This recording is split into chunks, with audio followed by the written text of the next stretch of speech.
You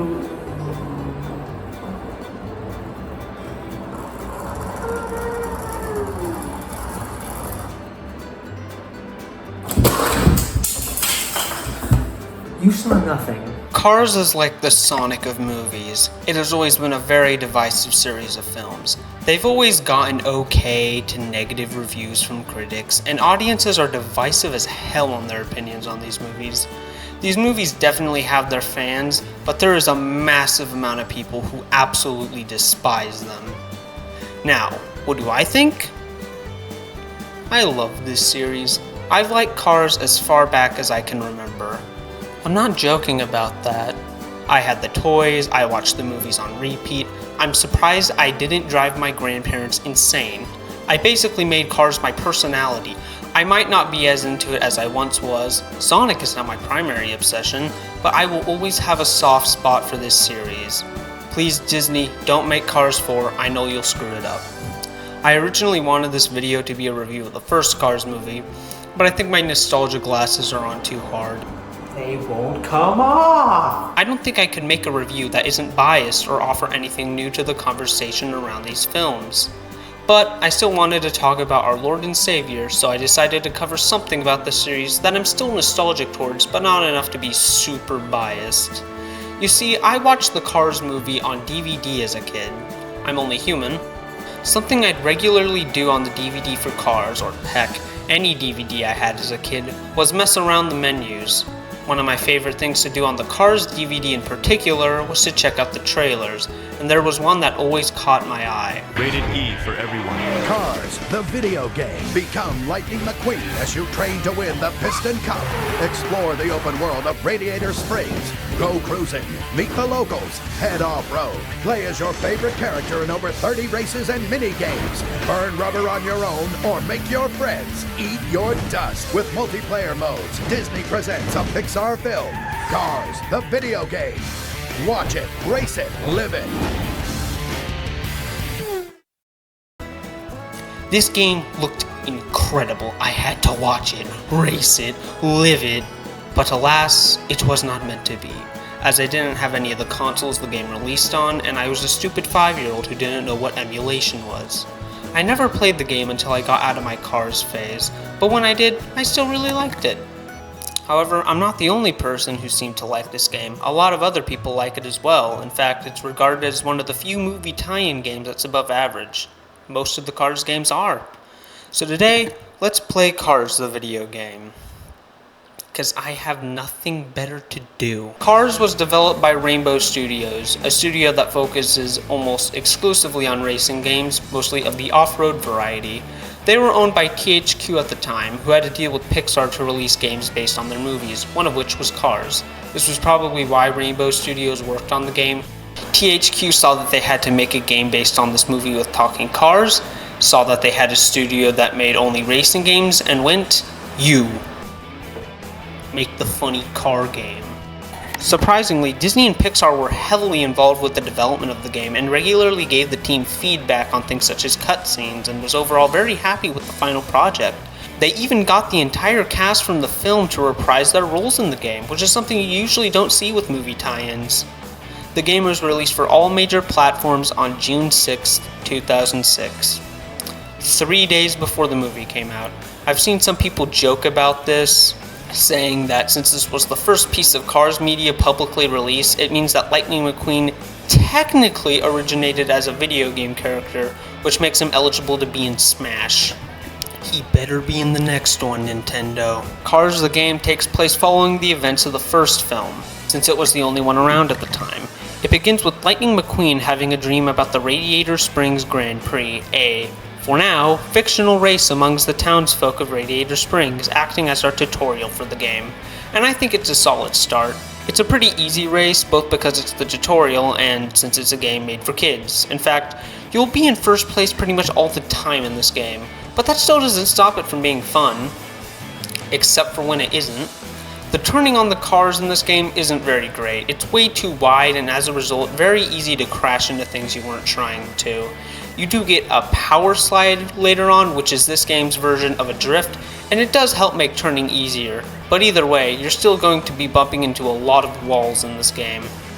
I get first place, and Sally wakes me up. Turns out the next season of the Piston Cup is coming up soon, so that means it's time to stop slacking and start training. We train by accessing missions, which are found in an open world Radiator Springs, and I gotta say, screw Cars Land, this is awesome. It's a perfect recreation of the town, and it doesn't just cover Radiator Springs, there's also Tailfin Pass and Ornament Valley, and it looks just like how it did in the movie. Okay, maybe not exactly, it's still a PS2 game, but it's as close as it could have been for the time. It's not just a cool place to drive around though, there's some collectibles as well to get, such as these bonus points that give us unlockables. Look, they make a ka-chow sound when they're collected.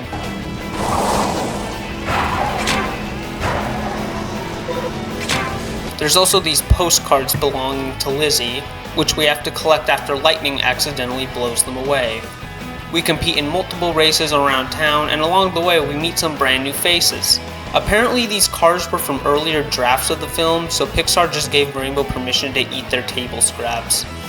They're cute little characters, but they all boil down to one or two character traits. This British car talks funny and acts super proper. These Italian cars talk like they're part of the mafia. The monster trucks yell super loudly and act insane. You get the idea. There's not even an explanation for why all these cars are here. This game's sequel, Mater National, does something similar, having all these cars from different areas of the world coming to visit the town. But in that game, there's the excuse of a racing tournament happening in town and they want to compete. But in this game, all these cars show up because Lightning McQueen's cool and they want to race him. I do the same thing. I eventually complete enough races to meet Doc at Willie's Butte, and we have that power sliding tutorial I mentioned earlier, followed by a race against him. After that, we're ready for our first Piston Cup race. Chick Hicks, Lightning's rival from the first movie, shows up, and in typical Chick fashion, ruins the entire mood for everyone. Ah, hello, Chick. Check it out. E fai attenzione! So, big deal. Well, you know, I just figured you might want to get acquainted with the view. You know what I mean? You know, because you're going to be spending a lot of time behind me.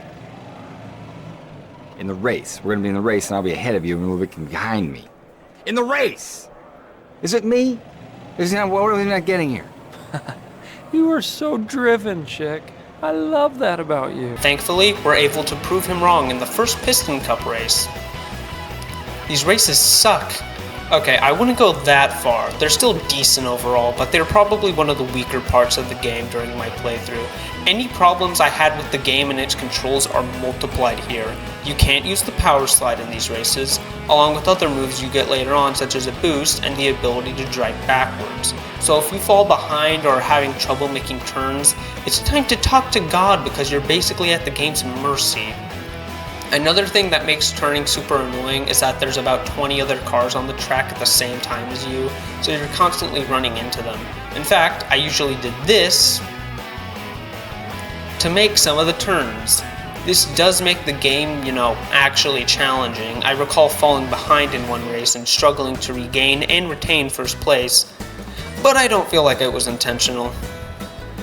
Another thing I don't find to be intentionally difficult is the pit stop minigame, based on that one clip from the movie. During a Piston Cup race, there's this meter with a picture of a tire, and it slowly goes down.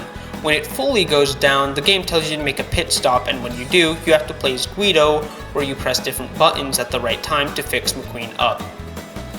Now this would be alright if I knew what those buttons were. You see, I played the game on PC for this video, and when mapping buttons, instead of referring to them as A or B, instead they refer to them as button 1 or button 2, which makes it confusing to know what you're supposed to be pushing during moments like this. In one race, I had to quit the race and head back to the options menu just to know what they were.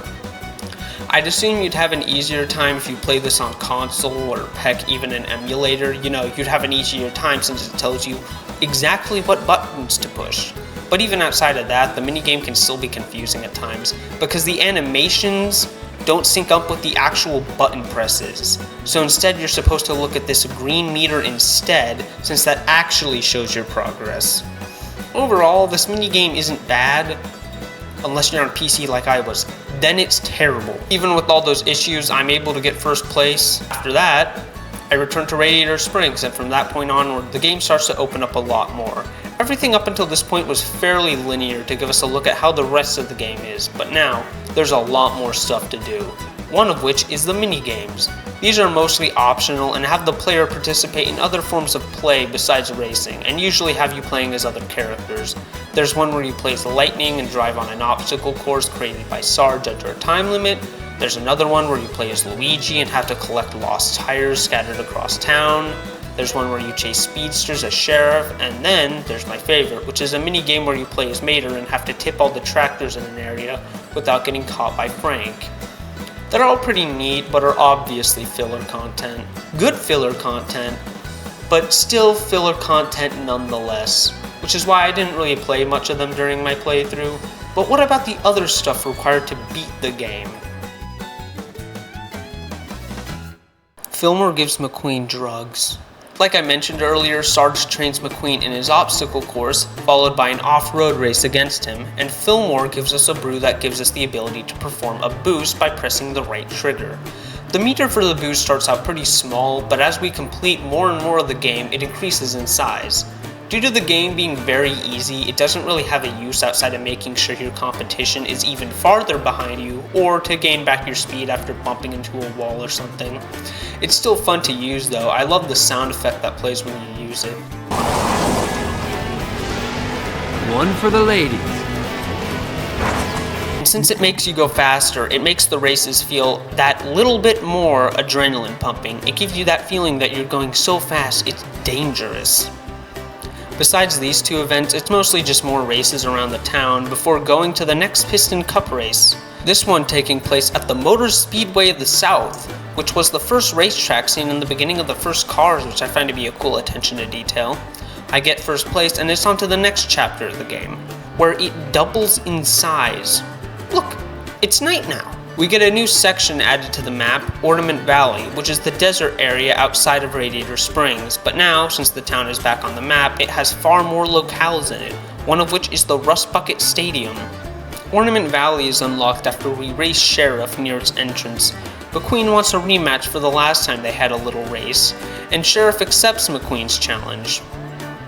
Probably regrets that now. Sadly, there's a loading screen whenever we want to enter another area on the map, including Ornament Valley. It's not a major deal breaker, I get why it was done. The consoles this game released on weren't powerful enough to have a world this large, but it kinda ruins the immersion for me. While we're in Ornament Valley, we encounter some new faces, which are these cars from Queens. They probably have the most personality out of all the new characters, but they still act how you think they would. Like people from Queens. One aspect of them that I really like is this running gag with them, where one of the cars in their group will say something embarrassing occasionally, and constantly gets bumped in the tires because of it. That's cute. Another notable event in Ornament Valley I like is, like I said, the introduction to the Rust Bucket Stadium, which is a homemade racetrack made from dirt and made of turns consisting of random junk. We switch characters for this race, this time playing as Mater, as we have to race against his hillbilly cousins. Apparently, this was an idea from Pixar that they pitched to Rainbow during the game's development, which is a cool piece of trivia, but that still doesn't stop it from being one of the weaker races in the game. The lanes and turns are way too tight, and there's a lot of cars on the tracks too, so you're going to be bumping into a lot of stuff. Most of the races in the open world have only about 5 racers, including McQueen, but this race doubles that to almost 10. It's also 12 laps like a Piston Cup race, compared to the normal game's 3, which causes it to overstay its welcome real fast.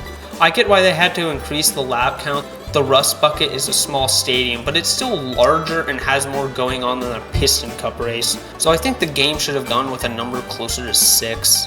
Some more races later, and I unlock the next Piston Cup race, which I once again win. Now, we're moving on to Chapter 4, and I hope you got your popcorn ready because the plot gets good starting at this point. I already had it on standby. We unlock another part of Radiator Springs in this chapter, this one being Tailfin Pass. It's also unlocked via a race. This time, McQueen and Sally decide to have a nice drive over there that quickly turns into a race. obviously being inspired by that one scene in the original. It's a really fun race and a great introduction to the area. It's at least better than the one for Ornament Valley. Once we finish the race, we get to see a cute conversation between McQueen and Sally. Remember the first time we came up here? Yeah, you mean the first time you tricked me into a race. I did do that, didn't I? I'll never forget it. The game is full of references like these, and while they're definitely a little bit on the nose and forced, they make the 5-year-old inside me feel alive again. Like in the cutscene before the power sliding tutorial. Come on, Doc, I still got it. So you say. You still remember how to handle yourself on dirt? Sure, right to go left, and this time, I'm not going into the cactus, old-timer. Or before the first Piston Cup race, Daryl Cartrip talks about the ending to the first movie. Daryl Cartrip here at Pond Mile Speedway for the start of what's going to be an amazing Piston Cup race season. Last season's Piston Cup saw perennial loser Chick finally take first place. But it could have been last place as far as the fans were concerned. This season, all eyes are on Lightning McQueen. And I gotta tell you, after his incredible display of sportsmanship, I know a lot of y'all are gonna be rooting for him. With the King retired, it's gonna be Chick versus Lightning this time around. Chick ain't gonna give up that trophy so easily either. Lightning McQueen, buddy, you better watch your back. Or this one in the backwards driving tutorial.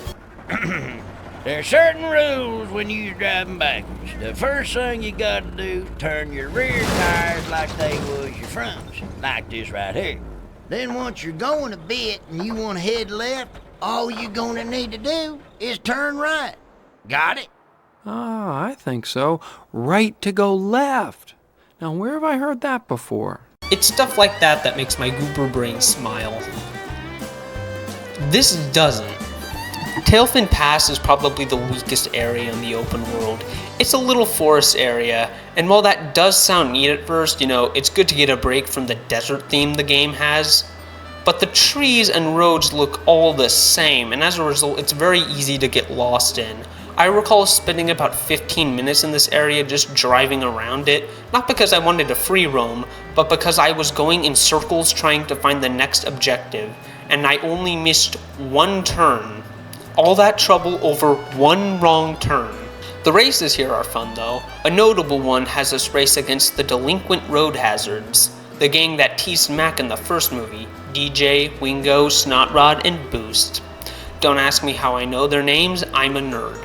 They start blocking the roads in Tailfin Pass, so Lightning races them to take the roads back. And since he's a professional race car, he obviously wins, and we now have some beef with the titular road hazards. We also become a monster truck during this chapter of the game. A gang of monster trucks shows up and challenges McQueen to a race in the Rust Bucket Stadium, and McQueen modifies himself into one in order to compete. This kinda has a similar problem with the Rust Bucket race with Mater, where it goes on for way too long, and the track is even more basic than the one in the Mater race. Monster Truck McQueen also feels way too light. I feel like I'm constantly about to fall over, but it kinda makes the race more fun in a way. This race also screwed up my camera for some reason, and it didn't go back to normal until I closed out of the game and booted it up again. Neat. You know what else is neat? Committing crimes. And we get to do just that in a minigame involving the road hazards. You play as each of them and try to catch up to Mac on the highway before stealing all of McQueen's gear from him. They are really pissed about that race earlier. It's pretty fun. I really like getting to Mac, not just because it has some challenge, but also because you're passing all these other cars on the highway. Makes you feel like an unstoppable force. McQueen eventually gets this news from Sheriff and automatically has a "if you mess with my friends, you mess with me" moment. Sheriff offers to help track them down, but McQueen goes the vigilante justice route and decides to take care of them himself, which Sheriff is completely fine with. Based.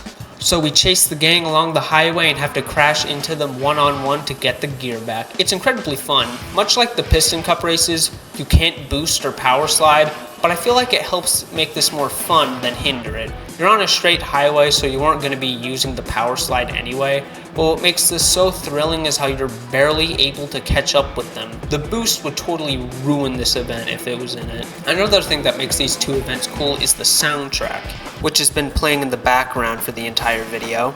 The entire soundtrack for this game is an absolute win in my opinion. It was composed by a man named Bruno Kuhn, who, from my research, apparently worked as a music editor and composer at Pixar at the time. He even wrote some additional music for the Cars movie, and it shows. This genuinely sounds like something you might hear in the movie. Due to this being a 2000s racing game, there's a lot of licensed tracks to go along with the original music that play in the races and the open world. I can't show you any of them, I'm afraid that I'll get a copyright strike if I do. But they include some pretty great songs, including White Knuckle Ride by Lynyrd Skynyrd, What I Want by Autopilot Off, Best Looking Guy in Town by Natural Born Hippies, Free Ride by Edgar Winter Group, and my personal favorite, Night Drive by All American Rejects. Back to the game, the road hazards get arrested following their little scuffle with Lightning, and we find out that they were hired to do this by Chick, who wanted to make sure he'd win the final race of the season. Very angry, McQueen tries to get Chick to confess to what he did, but he doesn't budge, denying any involvement. Oh, you know what I'm talking about, Chick. No idea, actually. Just looking forward to a friendly race with my good pal Lightning, that's all. It's all about sportsmanship, don't you think? Oh, hey, how you doing, guy? Didn't see you. Hey, best of luck to you.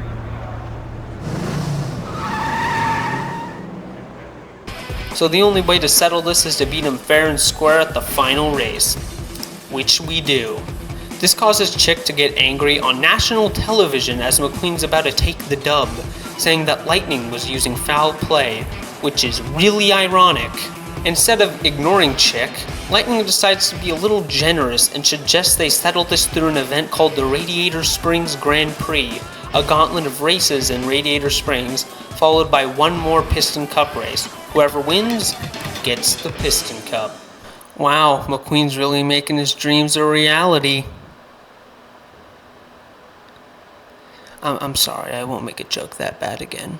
The Grand Prix consists of 3 races, one for each area in the open world, and they're probably the best ones in the entire game.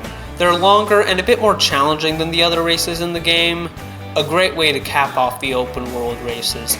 Another thing I like about the Grand Prix is that there's commentary from Mater and Daryl Cardtrip in some of the cutscenes, which makes me wish that they interacted in the movies.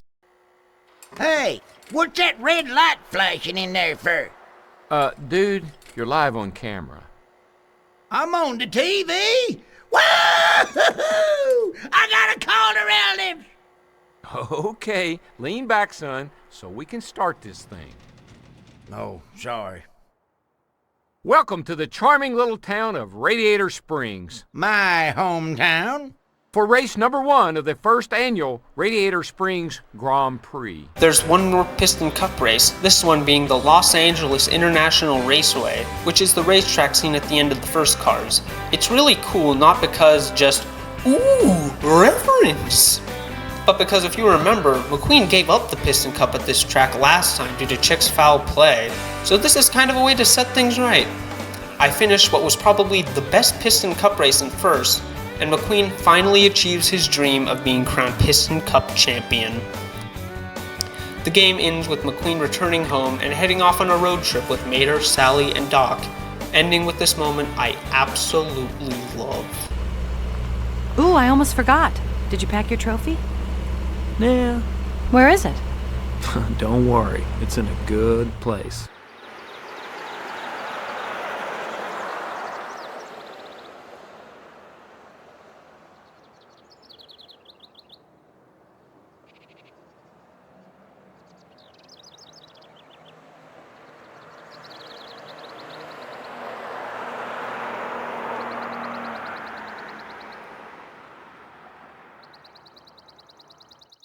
Cars the video game isn't perfect. It has flawed controls, uninteresting filler, and some poorly designed missions, but it makes up for it in being a game with a soul.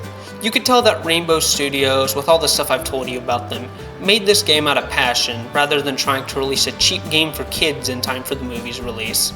It fills me with so much joy, not only as a fan of these movies, but also since this game was made in Phoenix, Arizona, which is pretty close to where I live.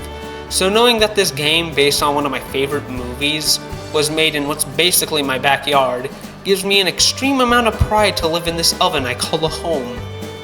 I don't think you'll get a lot of enjoyment out of this game if you aren't a Cars fan, but if you are, you're missing out on a great game. And I know that if I had the chance to have it all those years ago, I would have absolutely loved it.